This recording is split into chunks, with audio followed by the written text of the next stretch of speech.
సంక్రాంతి బరిలో చివరగా బరిలోకి దిగినప్పటికీ బాక్సాఫీస్ వద్ద దూకుడు చూపిస్తూ నారి నారి నడుమ మురారి ఈ పండుగ సీజన్ కు సాలిడ్ విన్నర్ గా నిలిచింది. శర్వనంద్ హీరోగా దర్శకుడు రామ్ అబ్బరాజు తెరకెక్కించిన ఈ ఫ్యామిలీ ఎంటర్టైనర్ థియేటర్లలో నవ్వుల జాతర పంచుతోంది. పరిమిత థియేటర్లతో విడుదలైనప్పటికీ మొదటి రోజు నుంచే పాజిటివ్ మౌత్ టాక్ రావడంతో షోలు హౌస్ఫుల్ గా నడుస్తున్నాయి. మరీ ముఖ్యంగా కుటుంబ ప్రేక్షకులు ఈ సినిమాను విపరీతంగా ఆదరిస్తుండటంతో సంక్రాంతి విన్నర్ అనే ట్యాగ్ ఇండస్ట్రీలో బలంగా వినిపిస్తుంది.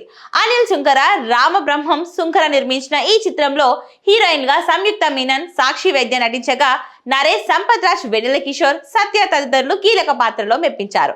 కథనం పూర్తిగా కుటుంబ ప్రేక్షకుల దృష్టిలో పెట్టుకుని రూపొందించబడడంతో పాటు క్లీన్ కామెడీ, టైమింగ్, సంగీతం, టెక్నికల్ విలువలు సినిమాకు ప్రధాన బలంగా నిలిచాయి. చాలా కాలం తర్వాత శర్వానంద్ తన మార్క్ కామెడీ టైమింగ్ తో ఆడియన్స్ ను ఆకట్టుకోవడం విశేషంగా మారింది. ఇక ప్రేక్షకుల నుంచి వస్తున్న డిమాండ్ ను దృష్టిలో పెట్టుకుని ఈ వారం నుంచి మరిన్ని థియేటర్లలో సినిమాను విడుదల చేయాలని మేకర్స్ నిర్ణయించారు. ఇప్పటికే కొన్ని సెంటర్లలో అదనపు స్క్రీన్లు పెంచగా మరికొన్ని ప్రాంతాలలో కొత్త థియేటర్లలో కూడా షోలు ప్రారంభించారు. పరిమిత రిలీజ్ తో మొదలైన నారి నారి నడుమ మురారి ఇప్పుడు డిమాండ్ పెరుగుతూ విస్తృత విడుదల దిశగా సాగడం విశేషంగా మారింది. మొత్తంగా వినోదం, కుటుంబ భావోద్వేగాలు, క్లీన్ కామెడీ కలిసి వచ్చిన ఈ చిత్రం సంక్రాంతి సీజన్ కు లాస్ట్ బాల్ సిక్సర్ గా మారిందని చెప్పాలి.